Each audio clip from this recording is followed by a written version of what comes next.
Hello my soccer universe. Unfortunately, LASK season that was always disappointing ends in ultimate disappointing. Europe has been missed. However, it was a roller coaster last week that went high and then plunged into the depths that you can imagine on Sunday. And I think before I go any deeper and we'll talk a little bit more, let's recap the last 3 games of this Bundesliga season, meaning the playoff round.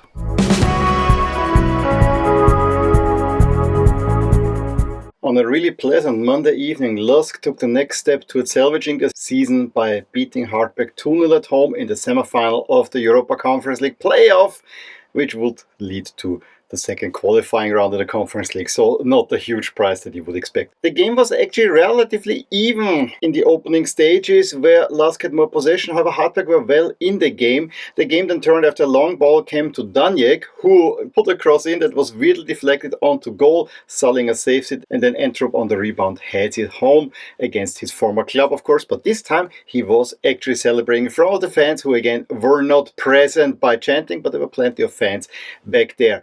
However, with that goal, Hartberg immediately took the initiative and almost equalized again, but there was also a great chance by Koulibaly where Salinger made another great save. It goes 1-0 into half-time. In the second half, LASK again pressing more, having more control, and got then the go-ahead goal after an Andrade header. It was a rather weird situation where Andrade header then parried onto Schul, again parried, and then Andrade into the empty net. Ljubic, who had then come on for Horvath, makes a nice slalom run, also sees his effort saved, and very later on Laval needs to make a save as well. But in the end it is LASK who are through to the final against Rapid.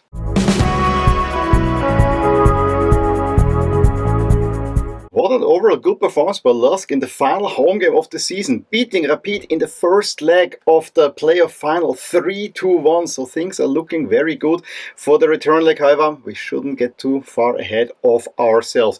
The game started with a bang, LASK really pressing and already taking the lead in the 5th minute when a long ball was put back by Entrup to a Schul. Rapid's defense completely unsorted and Schul can put it easily into the empty net, and LASK did not let up. There was a huge chance by Andrade, who just had it wide, and then out of nowhere you let Rapid back into the game. It's a pass out by Laval that is intercepted, and Seidel is brought down in the box by Koulibaly. Unfortunately, it was a penalty.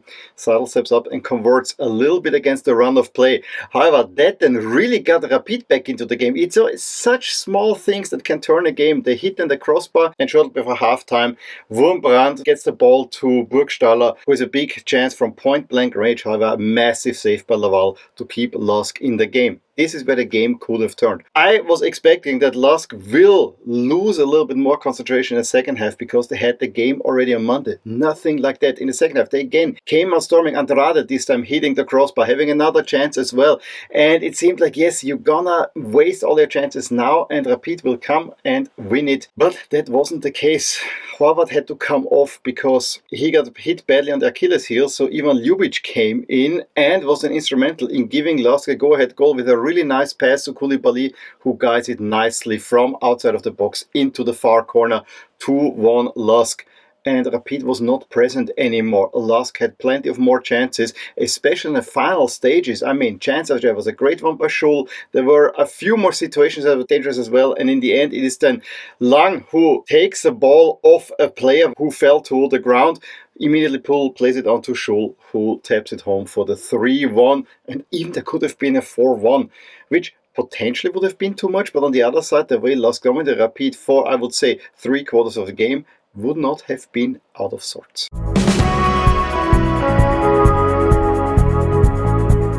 Despite the super convincing performance on Thursday, LASK season ends in full-on disappointment, losing at Rapid 3-0. Needlessly so, I have to add. They started up brightly. In the first 10 minutes, LASK were the better team and had actually 4 good opportunities. At least the one in the first minute by Flecker should have probably been already a goal. But then slowly you let Rapid back into the game, and yes, they do create some chances. However, you could see there was still some uncertainty about them. However, it was then from a chance that Burgstaller almost had, but it was called on offside. The Smolcic takes a free kick and plays it right onto Burgstaller, who takes a shot from outside of the box and completely surprises Laval. It's 1-0 Rapid in the 31st minute, and that turned in the game in favor very much of Rapid.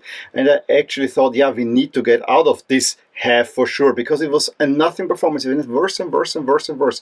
Maybe tiredness was playing a part at this stage. Rapid actually had the huge chance after a nice interplay between Burgstaller and Seidel. Seidel just puts it wide a teeny bit, but it's 1-0 at halftime. Second half, I really have to say then, the game leveled out considerably, and LASK were much better in the game. There was also a deluge coming down from the sky, so the field was a rather soggy, which made the game probably a little bit faster than it should have been. But LASK then started to create a chance, and there was a pretty big one by Antwerp, who just cannot get it past the goalie. It was a difficult situation, but it could have worked. But also Rapid was in the game, but not as much. LASK were, I don't want to say in control, but they kept the game calm. That's all that you needed. And then you even have the huge chance where Bello makes a run like Maradona through everybody, takes a shot. I mean, the ball went in too fast for him, so he takes a weak shot that Hedel just taps and it goes onto the post. At that moment I thought, we really need another goal. And then Aaron came on, Christoph Lang came on, and just around the 75th minute, you know, when the Rapid fans are starting to clap for the last 50 minutes where Rapid so often have turned things around, and I'm always thinking, yeah, it's stupid because most of the time it doesn't work. Well, it worked this time around. Huge chance, initiated by Radulovic, having the build-up Smolcic. Again, Smolcic, who actually didn't play that badly, but he makes one huge error, and here a minor one. Hits him on the leg, and honestly it doesn't really look like a penalty foul, but I see by the rules it is a penalty foul. Seidel converts and scores a level in the 81st minute. And then Ryan seemingly had put LASK back in the lead. However, it was an offside. It was just a question, did the ball come from a Rapid player or not? Potentially did, but it was not an intentional pass. So it was all headed for overtime when Burgstaller, with more or less his last action for the club as a player, puts a cross in, and Kara, who had just come on 15 minutes earlier, heads it in. 3-0 Rapid. And they are on into the Conference League second round qualification for LASK. Bitter disappointment, because you had the upper hand, you dominated Rapid, you threw away a game. I really have to say it. First, by being too passive in the first half. Second, by making stupid mistakes.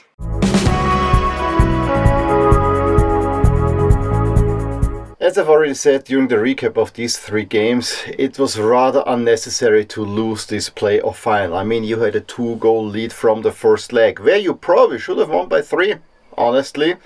And then you just miss out on an entire half where you're lucky to get out with only a goal down, but you gifted them a goal.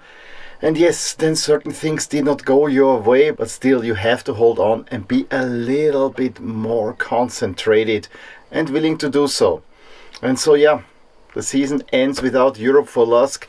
I can see positives and negatives out there. Yes, going into Europe, it's always exciting to play European opponents. However, you start in the Conference League in qualification round 2, meaning you have to survive 3 rounds to make it into the league phase.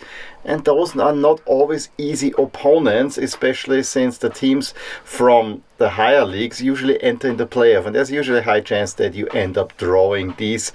So maybe this would have been a distraction early in the season, and it allows now a new coach, and we'll talk about that in a little bit, to actually really build the team and have only 1 game a week, whereas let Rapid, Austria battle it out through these rounds and get themselves really tired. Because remember, this season for LASK went downhill once they started with European qualification. And so the season finishes as follows. We have champion Sturm Graz, who start in the playoff round to the Champions League. They're the only Austrian team that's guaranteed to be in a European League phase in the next season, which is a rather steep fall, as we used to have at least spots in the Champions League already. Red Bull Salzburg have to also start in the second qualification round, so they also have to survive 3 rounds to make it into the Champions League. However, Salzburg have to only survive 1 single round to make it at least in a Conference League phase. I would think that is a possibility for them. Wolfsburg, the cup winners who only finished 4th in the league, are also in the 3rd qualification round for the Europa League, meaning they also have to survive at least one round to make it into a league phase. Maybe not impossible, however, I wouldn't necessarily expect Wolfsburg to go that far. And then Austria Wien and Rapid, who finish in 3rd and 5th. And this is maybe the weird thing, that both of these teams have to go into the same qualification round, although having vastly different seasons, and we'll talk about that in a bit. They have to go in the 2nd qualification round. We also know that the relegated team is Austria Klagenfurt, and the promoted team, as I already said 2 videos in a row, is now Ried.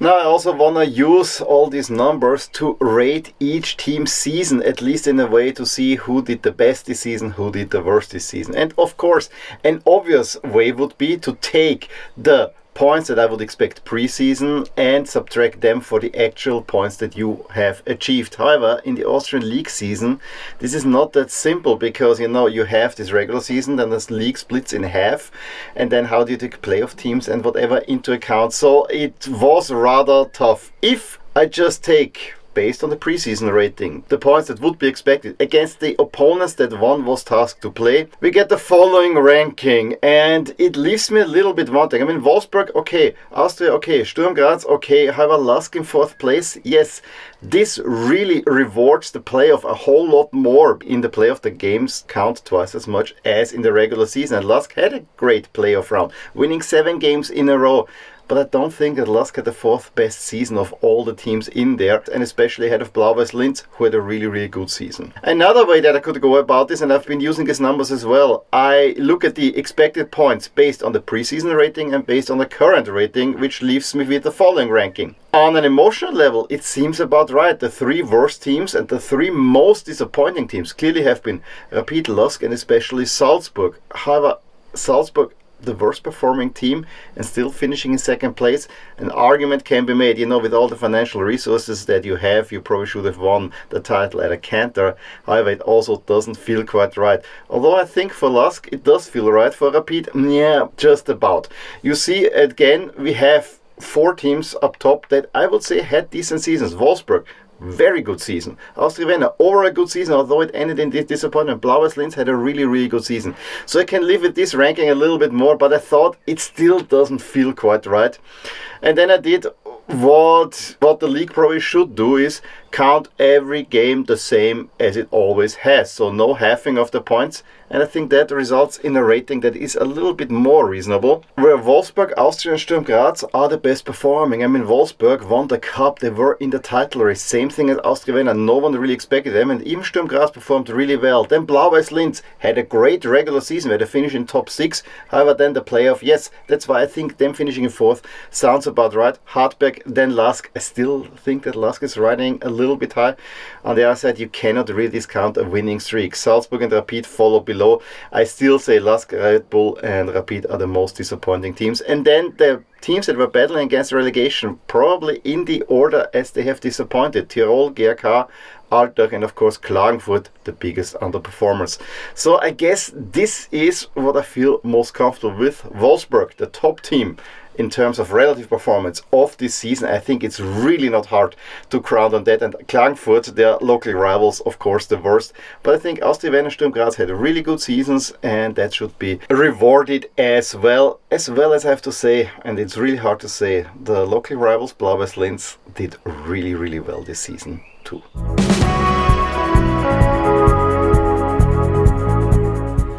Okay, time to recap the LASK season a teeny bit. I've said it already in my Christmas review, if you would like. It was a horrible fall.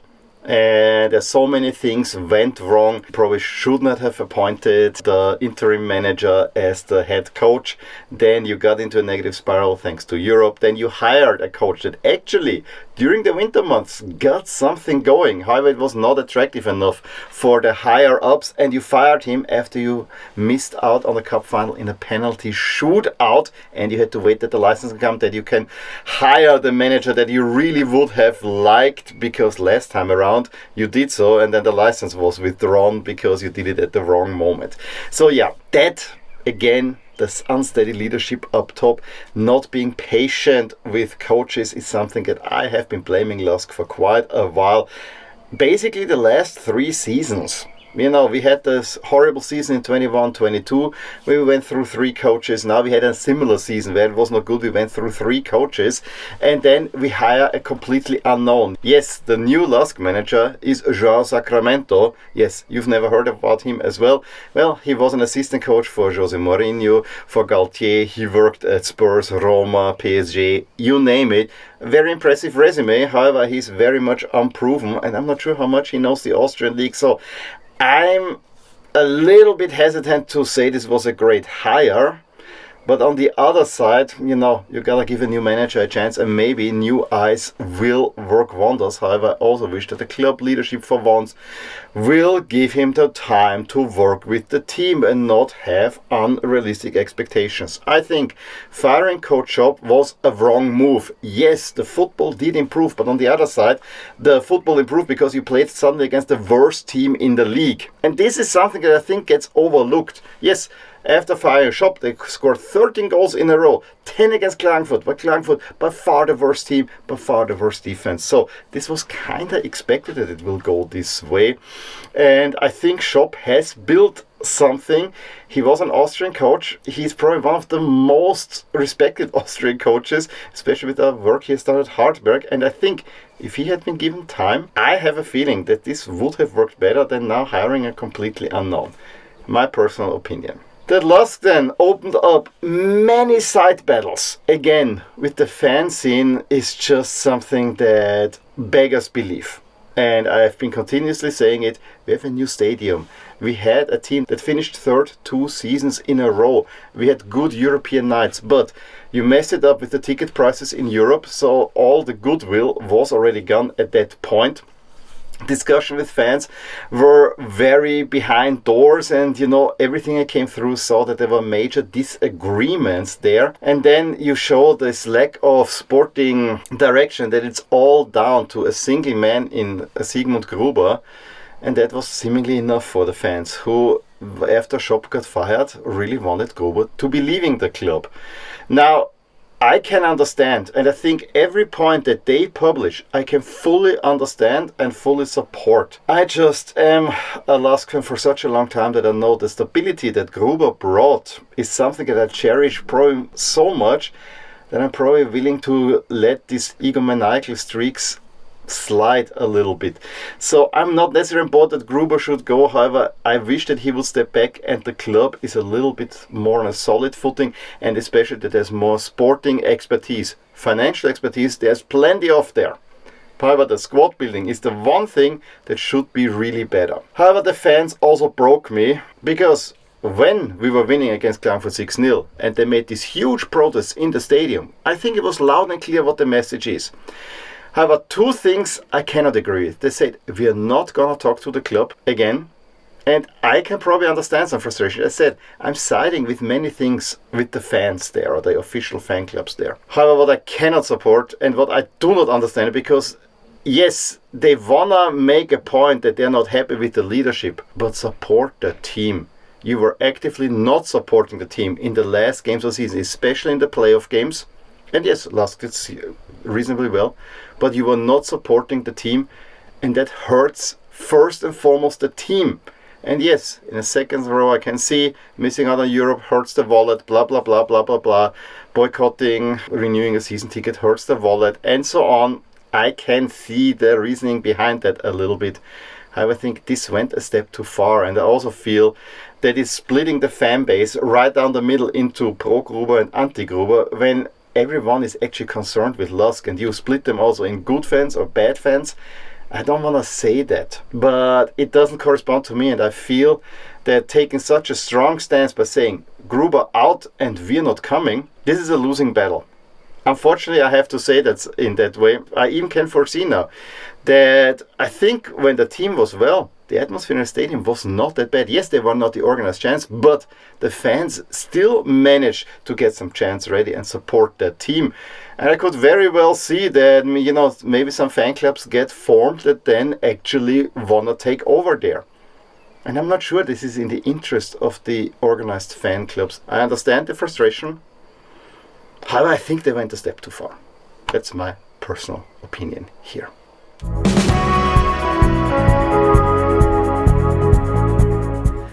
So I want to end this video with another coaching hire that made quite some headlines. Rapid hired their new coach. It is Peter Stöger, who is of course an Austrian Vienna legend. However, he also played a year for Rapid, and he led Austrian Vienna to the last title from a team from Vienna in 2013.